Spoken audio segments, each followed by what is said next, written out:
एक अभियान चल रहा है, शायद आपको मालूम होगा कि जो सद्गुरु हैं वो 5 जून को आ भी रहे हैं यहाँ पे दिल्ली में इंदिरा गांधी स्टेडियम में।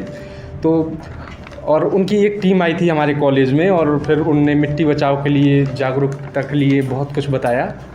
तो ये टॉपिक ना बहुत सीरियस है और ये मतलब बहुत ज़रूरी है मिट्टी के बारे में, मिट्टी का महत्व जानने के लिए और मिट्टी को बचाने के लिए। तो मैं शुरू करता हूँ। मिट्टी पर घर है मेरा, मिट्टी का ही तन है मेरा, मिट्टी पर सड़क तालाब वृक्ष आदि, मिट्टी पर जीवों का बसेरा। मिट्टी जीवन का आधार है, मिट्टी से ही समाज, सरकार और व्यापार है। अगर मिट्टी नहीं है तो जीवन एक अधूरा विचार है।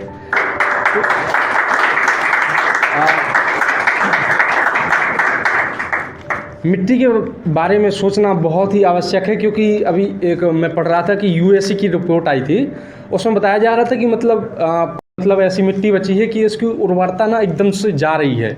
तो उसके बाद क्या होगा, कैसे अपन मतलब जीविका चलाएंगे। और क्योंकि मिट्टी से ही हमें हर चीज़ प्राप्त होती है, कच्चा माल और बाकी हमारा जीवन जो चलता है ना, खाने पीने की चीज़ें, जो भी खाद्य पदार्थ है सबसे ज़्यादा वहीं से आते हैं।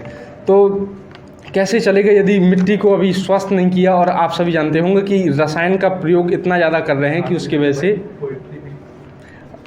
वजह से मिट्टी ख़राब हो रही है। तो लिख रहा हूँ कि मिट्टी कैसी होनी चाहिए, उस पर 4 पंक्तियाँ हैं।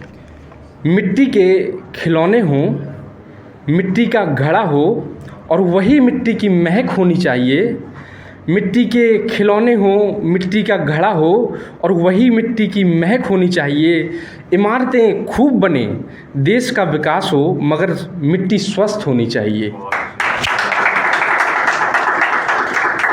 अगर स्वस्थ नहीं रही मिट्टी तो सूक्ष्म जीव मर जाएंगे। नष्ट हुई मिट्टी कैसे और कैसी हुआ करती थी, फिर बच्चों को पढ़ाएंगे। हम सभी को मालूम है कि मिट्टी ख़राब हो रही है और मुझे भी मालूम था, लेकिन उन्होंने अवेयर के जैसे मैं आज बता रहा हूँ तो आप अवश्य सोचेंगे इस चीज़ पर, इसलिए बता रहा हूँ आज। रसायन का प्रयोग कर उत्पादकता हमने बढ़ा ली, रसायन का प्रयोग कर उत्पादकता हमने बढ़ा ली। कैंसर पीड़ितों के लिए कैंसर एक्सप्रेस भी चला ली। एक ट्रेन है पंजाब में जो चलती है, उसका नाम है कैंसर एक्सप्रेस। और कैंसर के आजकल बहुत ज़्यादा पीड़ित हो रहे हैं। उसका एक कारण ये भी है कि रसायन का प्रयोग करने की वजह से जो भी उत्पादकता होती है उसमें ना वो पोषक तत्व नहीं है। इस वजह से पेड़ काटे जा रहे हैं ताकि हमारा व्यापार चल पाए, ताकि ज़मीन मिल पाए। जब मिट्टी ही नहीं रहेगी तो पेड़ कैसे उगाओगे? ये कच्चा माल और भोजन कहाँ से पाओगे? नदी के बहाव से और पवन के प्रकोप से मिट्टी कैसे बचाओगे? अरे ठीक है, थोड़ी सी मिट्टी नष्ट हो गई तो क्या होगा, मगर भोजन की प्रतिस्पर्धा से कैसे बच पाओगे?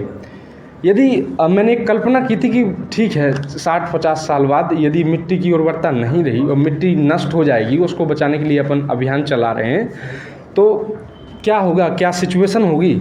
उसी पर लिख रहा था कि अरे ठीक है, थोड़ी सी मिट्टी नष्ट हो गई तो क्या होगा, मगर भोजन की प्रतिस्पर्धा से कैसे बच पाओगे और खाद्यान्न के अभाव में कैसे अनुकूल हो पाओगे?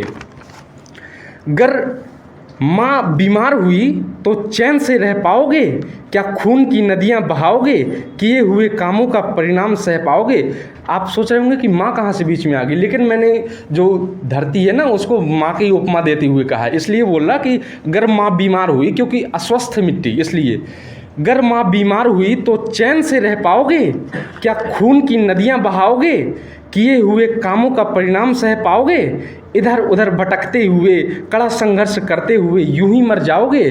क्योंकि संघर्ष क्यों करना पड़ेगा, क्योंकि मिट्टी की उर्वरता नहीं रहेगी, भोजन के लिए संघर्ष होगा।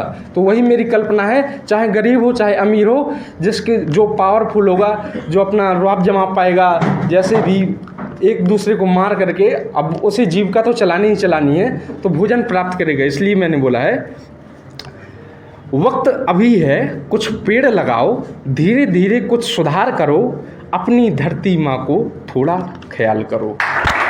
शुक्रिया।